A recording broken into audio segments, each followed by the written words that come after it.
Deputado, como está o caminho do projeto que cria o voto impresso no Brasil dentro da Câmara? Parece que teve uma confusão recente, né? Eles iam ser derrotados na comissão que está tratando do tema.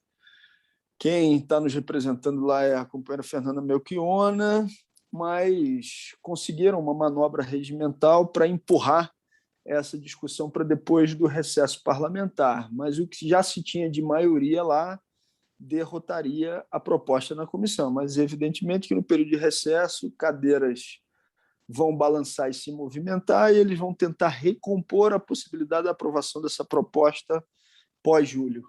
Quem é que é presidente da comissão?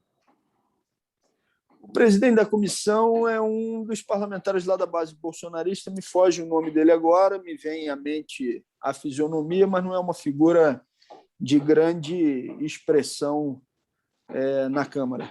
E quanto seria a votação se ela tivesse acontecido?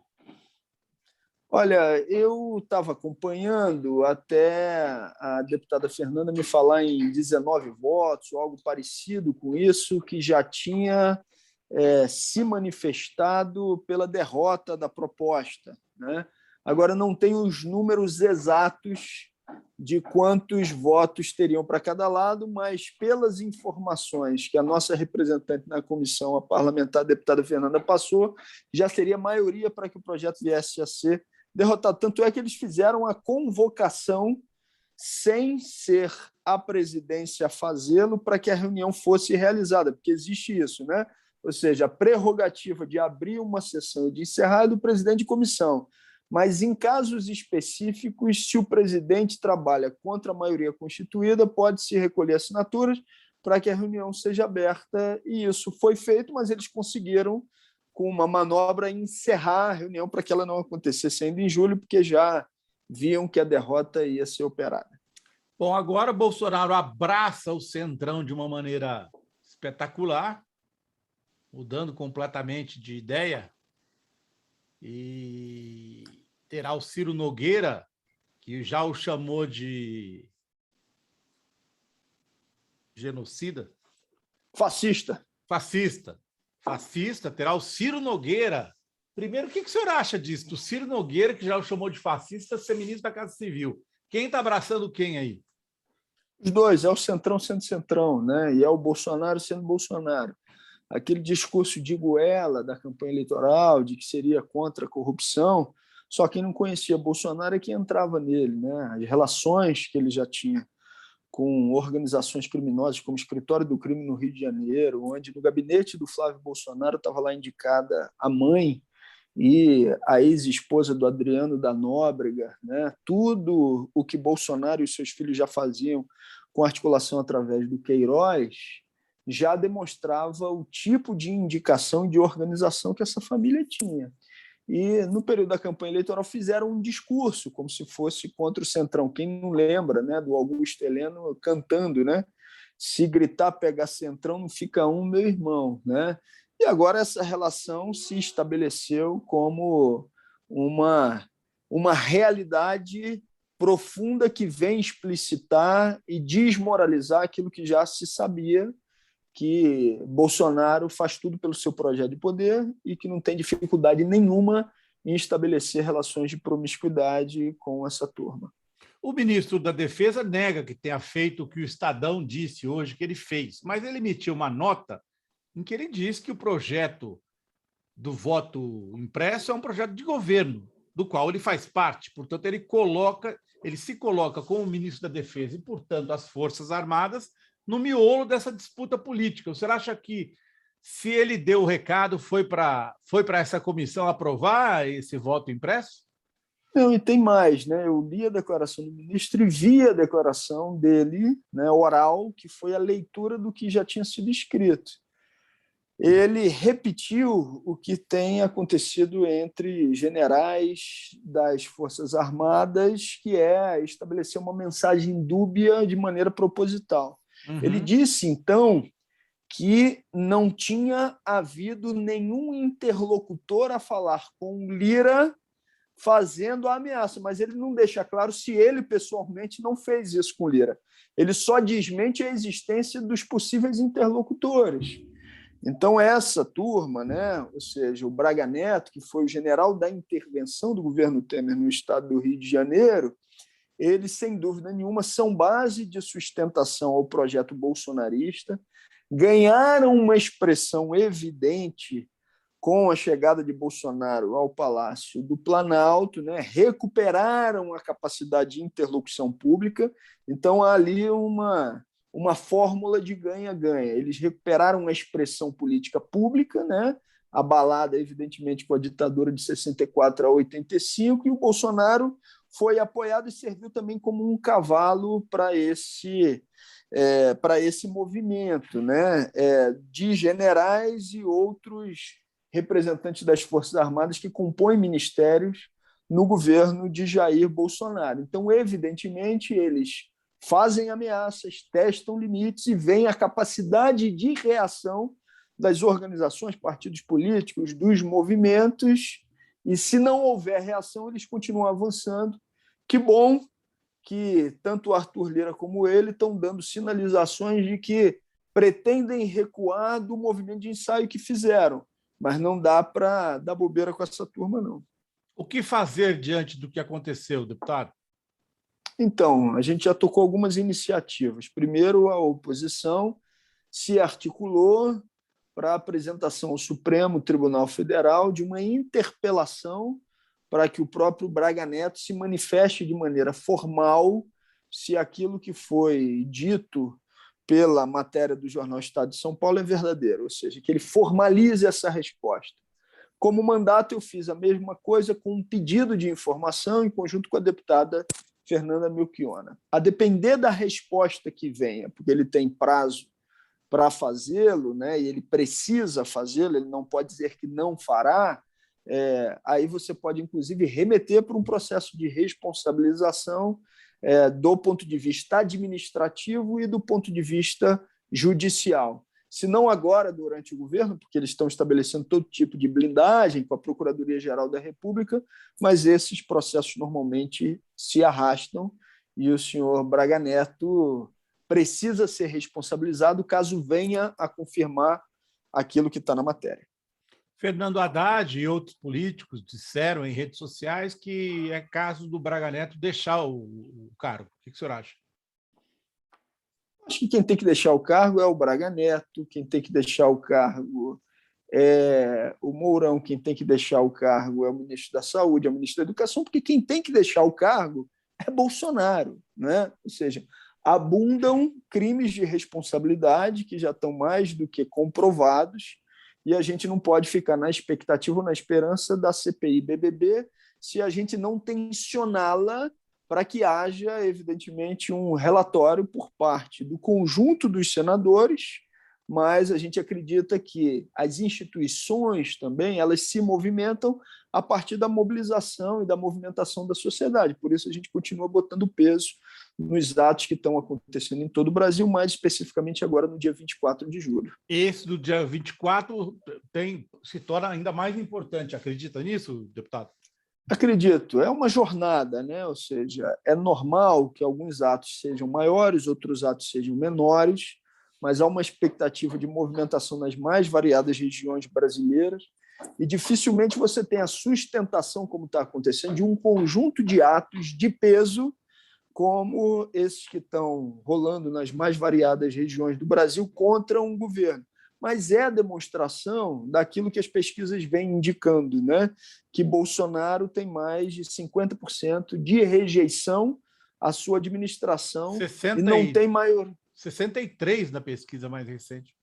Exatamente, e não tem maioria política para dar sustentação ao seu projeto de poder. Agora, ele faz ou ele trabalha desde o início do seu mandato para que os 20% e 30% dos que aprovam o seu governo sejam convertidos em militantes fascistas. Cabe à oposição converter essa maioria social já existente em maioria política que tenha capacidade de derrotar Bolsonaro e aqueles que lhe dão sustentação. Deputado, por que não voto impresso? A Venezuela tem. Vai lá, vota, imprime, bota numa urna e aí lá eles fazem 30%, se não me engano.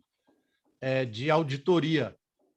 O problema não é do voto impresso em si, porque, inclusive, essa matéria já passou pela Câmara e contou com o voto favorável dos mais variados partidos políticos, inclusive do meu próprio partido. A questão é que a circunstância política faz com que Bolsonaro esteja utilizando essa pauta como um instrumento de aglutinação da sua base de extrema-direita. Então, foi nióbio, foi cloroquina, agora é voto impresso. A gente não se engana com o Bolsonaro. Ah, não, mas então se aprova o voto impresso, porque aí vai se resolver o problema. Não, eles vivem de aglutinação a partir de mentira da sua base. Aprovou o voto impresso, ele já vai estar dando o próximo passo. Então, a gente não pode embarcar na estratégia bolsonarista, que sempre vai estar criando um pretexto de aglutinação da extrema-direita brasileira. Então, não pode deixar que Bolsonaro e a sua turma pautem o debate nacional ou consigam dar as cartas do jogo. O problema, repito, não é o voto impresso em si, mas a estruturação da tática realizada pela extrema-direita bolsonarista e, mais especificamente, pela família Bolsonaro, para dar manutenção ao seu projeto de poder. É nisso que a gente não embarca. Algumas perguntas sobre o Rio de Janeiro, especificamente, que é a sua base, deputado. Dá para a gente, hoje, olhando em retrospectiva, presumir que o Braga Neto, que fez a intervenção, comandou a intervenção, sabe muito sobre milícia no Rio de Janeiro e não se manifestou e não fez nada a respeito? Olha, se foi interventor responsável pela segurança no Rio de Janeiro e não conhece dos bastidores das relações com a milícia, seria, no mínimo, incompetente, né? Como eu não acho que os problemas do governo Bolsonaro sejam exclusivamente de competência política, tem uma relação direta com a estruturação de um projeto de poder que é genocida, que é criminoso, de uma articulação que precisa ser interrompida em todos os seus sentidos, não dá para passar pano para o senhor Braga Neto. Esteve no Rio de Janeiro, sabe quais são essas interlocuções e não está no governo de Jair Bolsonaro à toa ou de inocente. Qualquer informação basal de núcleos de captação de notícias, de informação, saberia dar um indicativo da relação que Jair Bolsonaro tem e sempre teve com grupos milicianos no Rio. Eu vou repetir esse dado, assim, porque desse não tem como fugir, que é o seguinte: no gabinete de Flávio Bolsonaro, na Assembleia Legislativa, estava a ex-esposa e a mãe do Adriano da Nóbrega. Questionado o que elas faziam no seu gabinete, a resposta é: quem cuidava disso é o Queiroz. Ou seja, o cara não sabia o que as pessoas faziam no gabinete dele. Queiroz, todo meio político sabe que sempre foi o operador do próprio Bolsonaro. Eles não têm como fugir dessa afirmação. Deputado, uma recente série de reportagens do UOL, se o senhor não viu, eu recomendo que o senhor veja, muito boa. Ela amplia esse escopo e coloca claramente que a ex-mulher do Bolsonaro foi a articuladora do início da fortuna da família e coloca o Jair, presidente, como o 01, como o homem central, como não os filhos, não o Flávio, né? Fica expresso que essa história era ele usando os filhos para ampliar o seu poder. Em alguns momentos, né, isso serve também para gerar uma espécie de desculpa para o Bolsonaro em relação a uma base, a uma franja de sustentação dele que diz: não, o problema não é com ele, é com os filhos, né? Como se isso fosse uma realidade. Ou seja, é fato, é uma mentira, ou seja, é uma articulação comum. Até porque a Michele Bolsonaro, a primeira-dama, ela não recebeu os 40 mil de empréstimo do Queiroz, como sempre afirmou o presidente. Ela recebeu 89 mil. Isso jamais foi explicado. Eu não sei, porque o Bolsonaro grita e xinga a hora, mas é uma coisa tão evidente isso, né? Tem muita coisa a explicar no caso da rachadinha, né, deputado? Que eles não querem explicar e que não vão explicar e que vão trabalhar por uma não explicação, e aí é nossa tarefa buscar o processo de responsabilização enquanto ele está se escondendo de dar essas informações que têm natureza pública. A ex-mulher do Adriano, a segunda mulher, a Júlia, disse que está tentando fazer uma delação, não foi aprovada ainda, mas ela disse que sabe o nome de quem mandou matar a Marielle, que é da Gardenia Azul, uma milícia da Gardenia Azul. O senhor acredita nessa delação? O senhor acha que isso pode ser uma coisa, uma tentativa de tirar a responsabilidade ou qualquer ligação da família Bolsonaro, mesmo que indireta, com o caso? Olha, no caso especificamente das investigações relacionadas à execução de Marielle e de Anderson, a gente tem procurado reforçar o que é a posição da família em articulação com os organismos de investigação no Rio de Janeiro. Inclusive a Mônica, né, está agora como representante, porta-voz, exatamente das articulações que devem ser feitas. Agora, está evidente, isso eu posso adiantar, né, que existe um processo desde o início de desestabilização do processo de investigação. As duas promotoras que saíram do caso, por exemplo, o senhor tem alguma ideia de quem possa ter ameaçado? Não, essa é uma resposta, inclusive, que, na minha avaliação, as promotoras têm que dar publicamente para que não continue a pairar o tanto de especulação como tem acontecido. Até porque, a partir da pressão identificada, você pode partir para um processo também de responsabilização de quem fez com que elas viessem a abandonar o caso. Deputado, muito obrigado pela entrevista mais uma vez e espero que o senhor tenha uma boa noite de sono hoje. Eu que agradeço, obrigado. A gente está brincando aqui porque eu comentei aí nas redes, né, da modificação, que não é nem menos horas de sono, é a modificação da rotina e da lógica. A gente fica sono quebrado, com a chegada deputado, dos filhos. Eu vou falar das duas. Quando as minhas duas nasceram e foi uma perto da outra, acabou essa história de sono. Eu dormia quando eu ia viajar a trabalho. Fora disso. Muda a lógica, Muda. Mas e é permanente, viu? Não vai voltar aquela coisa, né, da infância, da adolescência, de dormir até tarde, esquece. Tem fralda para trocar. Dá muito trabalho, mas é mágico também. A gente está muito feliz. Sim, aqui com a presença do Hugo. Sábado de manhã a Sâmia dorme até tarde, o senhor é que vai tratar de levar essa criança para passear, é assim. Na verdade, a gente tenta dar um cochilinho quando ele descansa também, né? O resto é de cuidados todos com ele. Um grande abraço para o senhor, parabéns pelo filho chorão. Obrigado, eu que agradeço, e um abraço para todo mundo aqui que acompanhou a conversa.